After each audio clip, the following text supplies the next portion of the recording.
किस तरह से ब्रोकरेज हाउसेस की यहाँ पर हमें रिपोर्ट्स आती हुई दिखाई दे रही हैं और रिजल्ट्स के लिहाज से क्या क्या कुछ हो सकता है। हमारी सहयोगी मिताली जैन हमारे साथ जुड़ चुकी हैं तमाम अपडेट्स लेकर। मिताली, हाय, गुड मॉर्निंग।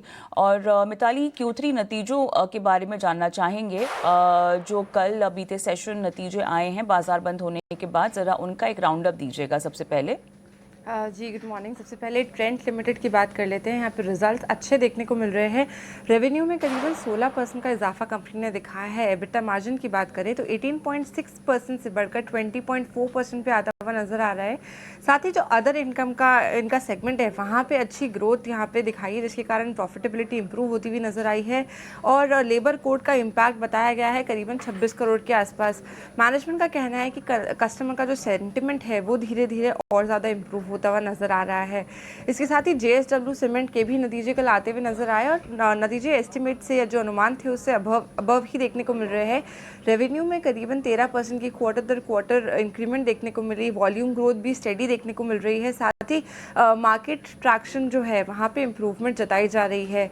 एबिटा की बात करें तो 92% का इजाफा ईयर ऑन ईयर वहाँ देखने को मिला है।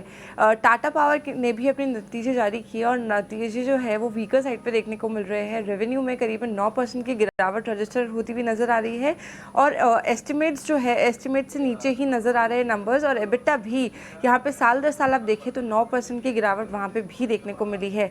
साथ ही मेट्रोपोलिस ने भी अपने नतीजे जारी किए और मिक्स साइड पे देखने को मिल रहे हैं नंबर्स। रेवेन्यू में करीबन 26% का इजाफा दिखाया है कंपनी ने, लेकिन आप एबिटा कंसोलिडेटेड एबिटा मार्जिन देखें तो वहाँ पे 23.4% का आंकड़ा सामने आया, जबकि जो अनुमान था वो करीबन 24% या उससे ज़्यादा का था। इसके बाद हम NHPC की बात करें तो नंबर्स वीकर साइड पे देखने को मिल रहे हैं। यहाँ पे रेवेन्यू 3% गिरता हुआ नजर आया। एबिटा मार्जिन 9.5% पे रजिस्टर हुए, जो कि पिछले साल इसी क्वार्टर में 44.4% थे। और वेलस्पन एंटरप्राइजेस की बात करें तो यहाँ पे नंबर्स वीकर साइड पे देखने को मिल रहे हैं। रेवेन्यू में 12% का डिक्लाइन दिखाया है कंपनी ने। एबिटा भी 2% से गिरता हुआ नजर आया है। एबिटा मार्जिन की अगर मैं बात करूँ तो वहाँ पे 210 बेसिस पॉइंट्स का इंप्रूवमेंट दिखाया है। 19.6% पे आंकड़ा आता हुआ नजर आ रहा है। एप्टिस वैल्यू ने भी नंबर्स जारी किए, अच्छे साइड पे देखने को मिल रहे हैं numbers. NII net interest income करीबन 12% से बढ़ता हुआ नजर आ रहा है और प्रॉफिटेबिलिटी में भी 24% का इजाफा रजिस्टर होता हुआ नजर आ रहा है। स्वान डिफेंस की बात करें तो नंबर्स अच्छे साइड पे देखने को मिल रहे हैं। कंपनी का जो लॉस था वो यहाँ पे कम होता हुआ नजर आ रहा है। 53 करोड़ का जो लॉस था वो कम होकर अब 33 करोड़ पे दिख रहा है। आर्केन केमिकल्स की बात करें तो नंबर्स जो उन्होंने Q3 के पेश किए वो वीकर साइड पे देखने को मिल रहे हैं। रेवेन्यू 5% से बढ़ता हुआ नजर आया है, लेकिन एस्टिमेट्स जो थे स्ट्रीट के उससे कम है।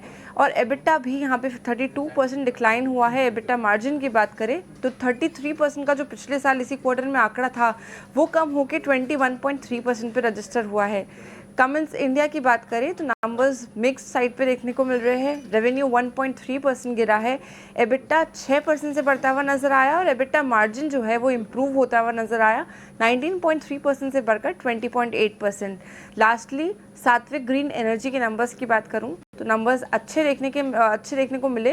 रेवेन्यू में करीबन 142% का इजाफा कंपनी ने किया है और एबिटा भी यहाँ पे 125% से बढ़ता हुआ नजर आया है।